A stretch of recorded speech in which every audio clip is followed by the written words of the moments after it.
नमस्कार। राजस्थान के जोधपुर में घटित हुई एक घटना में नहीं रुक रहा है मौतों का सिलसिला।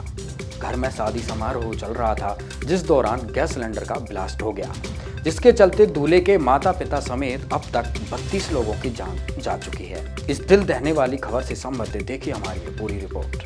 ये घटना जोधपुर की है, जहां पर शादी वाले परिवार की खुशियां मातम में बदल गई और जिंदगी गठरियों में सिमट कर रह गई। जोधपुर के भूंगरा में बारात रवानगी से पहले गैस सिलेंडर ब्लास्ट ने दूल्हे के परिवार पर दुखों का पहाड़ तोड़ दिया है।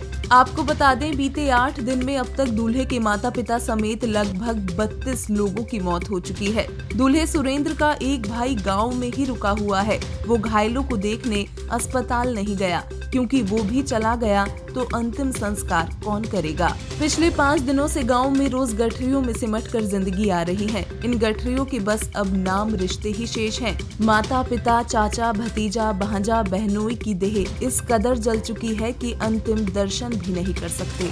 शादी की तो तारीख निकल गई, लेकिन मृतकों की 12वीं 13वीं का हिसाब लगाया जा रहा है। आपको बता दें, इस घटना में कुल 54 लोग झुलसे थे, जिसमें से 6 ठीक हो पाए हैं। 17 घायल जोधपुर के अस्पताल में जिंदगी और मौत के बीच संघर्ष कर रहे हैं। अस्पताल में परिजन आईसीयू की खिड़कियों की ओर टकटकी लगाए देखते रहते हैं। वार्ड से कोई भी आवाज आती है तो दिल बैठ सा जाता है। अस्पताल की कोई गाड़ी गांव पहुंचती है तो गांव वाले चिता लगाने बैठ जाते हैं। उन्हें मालूम है कि हादसे के बाद कोई खुशखबरी नहीं आई।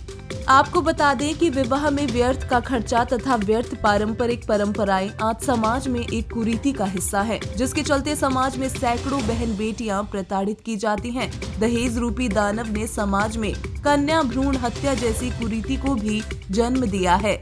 इसी के चलते आज समाज में बेटा और बेटी में भेदभाव किया जाने लगा है। समाज में बेटियों की कमी का सामना करना पड़ रहा है। बच्चों के विवाह के लिए बेटियां नहीं मिल रही। जैसे बेटी के विवाह में बड़ी बारात का आना, दहेज देना, ये व्यर्थ परंपरा है, जिस कारण से बेटी परिवार पर भार मानी जाने लगी है। जैसे श्री देवी दुर्गा जी ने अपने तीनों पुत्रों का विवाह किया था, संत रामपाल जी महाराज के अनुयायी ऐसा ही करते हैं। 17 मिनट की असुर निकंदन रमैणी है। फेरों के स्थान पर उसको बोला जाता है, जो करोड़ गायत्री मंत्रों से अधिक लाभदायक है, जिससे विश्व के सर्व देवी देवताओं तथा पूर्ण परमात्मा का आवाहन तथा स्तुति प्रार्थना है, जिस कारण से सर्व शक्तियाँ उस विवाह वाले जोड़े की सदा रक्षा करते हैं। इससे बेटी बची रहेगी, जीने की राह सुगम हो जाएगी। समाज के लोगों को चाहिए कि विवाह करने की कुरीति को त्यागें तथा रमैणी विवाह की इस नई पद्धति को अपनाएं। बीते सप्ताह ऐसे ही 7 जोड़ों के दहेज मुक्त अंतर जातीय विवाह संपन्न करवाए गए। ये विवाह हरियाणा, छत्तीसगढ़, हिमाचल प्रदेश, दिल्ली, नेपाल और मध्य प्रदेश में संपन्न करवाए गए। ऐसे न्यूज़ के दर्शकों का एक बार फिर से स्वागत है। हमारी टीम पहुंच चुकी है इस समय सतलोक आश्रम खमाणों पंजाब में, जहां पर जगत गुरु तत्वदर्शी संत रामपाल जी महाराज जी की दया से आज एक जोड़े की विवाह रमैणी का आयोजन है। और इस विवाह रमैणी की खास बात यह है कि इसमें किसी भी प्रकार का दान दहेज नहीं लिया जाता और संत रामपाल जी महाराज की शिक्षाओं के ऊपर चल करके यहाँ पर संत रामपाल जी के जो अनुयायी हैं वो इस रमैणी विवाह को करते हैं। और मात्र 2 जोड़ी में बेटी की विदाई की जाती है इसमें, और ना ही इसमें किसी प्रकार का कोई लेन देन, घोड़ी, बैंड बाजा, यानी किसी प्रकार का कोई पाखंड नहीं। और आश्रम में आते हैं और संत रामपाल जी के जो शिष्य हैं वो यहाँ पर भंडारा करते हैं और मात्र कबीर परमेश्वर की गुरबाणी का पाठ 15 मिनट की रमैणी से विवाह रमैणी संपन्न होती है। इस रमैणी विवाह में आप देख सकते हैं कि हजारों की संख्या में लोग इस बात के साक्षी हैं कि ऐसी परंपरा जो संत रामपाल जी महाराज जी ने एक समाज और नई दिशा दी है, आप आंखों देखा देख सकते हैं। हमारे कैमरामैन से गुजारिश करेंगे कि पूरी यहाँ की जो कवरेज है वो हम ज़रूर दिखाएंगे और आगे हम यहाँ के प्रबंधक कमेटी से भी बात करेंगे वो किस तरह से इसका आयोजन करते हैं। और जो रमैणी विवाह हो रहा है इस समय हम चलते हैं जो जोड़े हैं उनकी तरफ।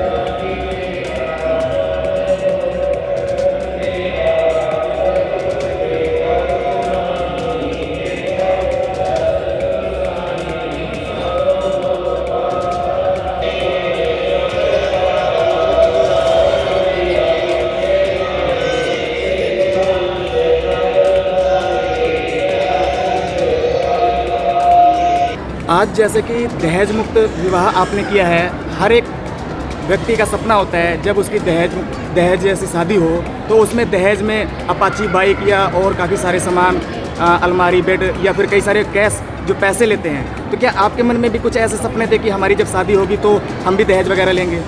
जी, एक्चुअली बचपन से मेरे मन में ऐसी कभी इच्छा नहीं रही है। मेरा बचपन का एक सपना था कि अगर मेरी शादी हो तो दहेज मुक्त शादी हो। तो दहेज के ख़िलाफ़ मैं बचपन से रहा हूँ और आज जो हमारी रमैनी हुई है बिल्कुल दहेज मुक्त हुई है। और इस बात की मुझे बहुत खुशी है कि आज मेरे पूज्य गुरुदेव संत रामपाल जी महाराज जी की दया से मेरा एक सपना था कि दहेज मुक्त विवाह हो मेरा, और उनके शुभ आशीर्वाद से आज दहेज मुक्त विवाह हुआ है। तो इस विवाह से हम बहुत खुश हैं और समाज को भी यही बोलेंगे हम कि जो जैसे कि आपको पता है कि दहेज के चक्कर में कई तो भ्रूण हत्या करने लगे। इनकी बहनों को गर्भ में ही मार दिया जाता था, उनको एक बोझ समझा जाता था। आज इस दहेज मुक्त मिशन जो हमारे पूज्य गुरुदेव संत रामपाल जी महाराज जी ने दहेज मुक्त रमैनी जो मिशन चलाया है, इसमें समाज को इस चीज़ को समझना चाहिए, उनके ज्ञान को समझना चाहिए। और हम दूसरे के धन से सुखी नहीं हो सकते, हम दूसरे के धन से सुखी नहीं हो सकते, क्योंकि दहेज के कारण कई बहनों को प्रताड़ित किया जाता है लड़कों की तरफ से, जिसके चक्कर में वो आत्महत्या भी कर लेती हैं।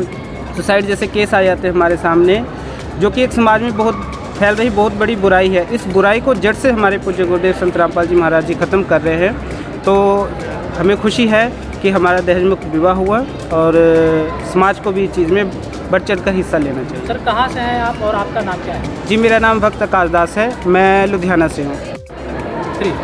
मोहित दास जी मेरा नाम, और मैं चंडीगढ़ से हूँ। मैं भी यहाँ पे खमानो आश्रम में सेवा के लिए आया हुआ हूँ। तो सर, आपने इस जो ये रमैनी हुई है इसके बारे में आप क्या बताना चाहोगे? ये जो रमैनी है जी, ये पूरे हमारे जो जितने भी पंजाब के ज़िले हैं और जो हमारा पूरा देश है उसके अंदर होते हैं, चाहे वो हमारे सत्संगों के अंदर होती है या वो हमारे आश्रमों के अंदर होती है। पूरा व्यवस्था जो है आश्रम की तरफ से होती है, ठीक है। यहाँ पे कोई भी लेन और देन जो है लड़की वालों और लड़के वालों का एक भी रुपये का खर्चा नहीं होता जी इसमें। सर, तो आश्रम की तरफ से लड़की या लड़के वालों से खाने पीने का कोई पैसे वगैरह भी लिए जाते हैं कि फ्री ऑफ कॉस्ट है? जी नहीं, बिल्कुल भी नहीं, कोई भी खर्चा नहीं होता लड़की वालों का या लड़के वालों का। बिल्कुल यहाँ पे पूरी मुफ्त में यहाँ पे सारा कुछ गुरुजी की तरफ से सेवा होती है। बाकायदा यहाँ से अलग अलग घरों से सेवादार आते हैं, जो भी यहाँ पे सेवा है वो खुद ही देखते हैं जी। तो सर, रमैनी के साथ साथ और क्या यहाँ प्रोग्राम चला था आज? उसके साथ साथ यहाँ पे सत्संग हुआ था, जो कि सुबह 10 बजे से यहाँ पे 12 बजे तक जो है वो सत्संग था। उसके बाद फिर 12:15 बजे यहाँ पे रमैनी हुई है। और ये जो है ये हमारे जितने भी आश्रम हैं उनमें भी इसी तरह से संडे को सत्संग होता है। सर, यदि कोई व्यक्ति इस वीडियो को देखने के बाद जुड़ना चाहे तो कैसे जुड़ सकता है? जी हाँ, बिल्कुल, वो बिल्कुल जुड़ सकता है। हमारी जो है यूट्यूब के ऊपर, फेसबुक के ऊपर और अलग अलग जगह पे हमारे जो है चैनल बने हुए हैं, ठीक है जी। और हमारे आश्रम की तरफ से बनाए गए हैं, उसके अंदर सारा जो है सत्संग भी आते हैं, सत्संग सुन के ज्ञान समझ करके। उसके बाद नीचे जो एक पट्टी दी होती है उसके ऊपर हमारे एड्रेस दिया होता है, कॉन्टैक्ट नंबर दिए होते हैं, वहाँ पर संपर्क करके वो अपने लिए किताब भी मंगवा सकते हैं और पास का कोई नामदान जो सेंटर है उसके बारे में जानकारी ले सकते हैं। सर, जो आज जो रमैनी हुई है, जो जोड़े हैं, ये किस किस ज़िले से आपको पता है? ये पंजाब के ही ज़िले से थे, अलग अलग ज़िले से थे, पटियाला से थे, कोई कहाँ से था। तो ये इकट्ठी जो पूरा ये जो है आपस में मिलाया जाता है, इनको पूरी बात करवाई जाती है। फिर जैसे भी इनका फाइनल होता है फिर यहाँ पे जो है गुरुजी से प्रार्थना करके इनका जो है रमैनी की जाती है। ठीक है जी, धन्यवाद। पूर्ण परमात्मा कबीर साहब जी की भक्ति करने वाले साधक की मृत्यु भी टल जाती है। वर्तमान समय में संत रामपाल जी महाराज जी हैं जो कबीर साहब जी की सतभक्ति बता रहे हैं, जिसके चलते आज समय में होने वाले हमारे साथ अप्रिय घटनाएं भी टल जाती हैं। आज की रिपोर्ट में बस इतना ही। बने रहिए समाचार।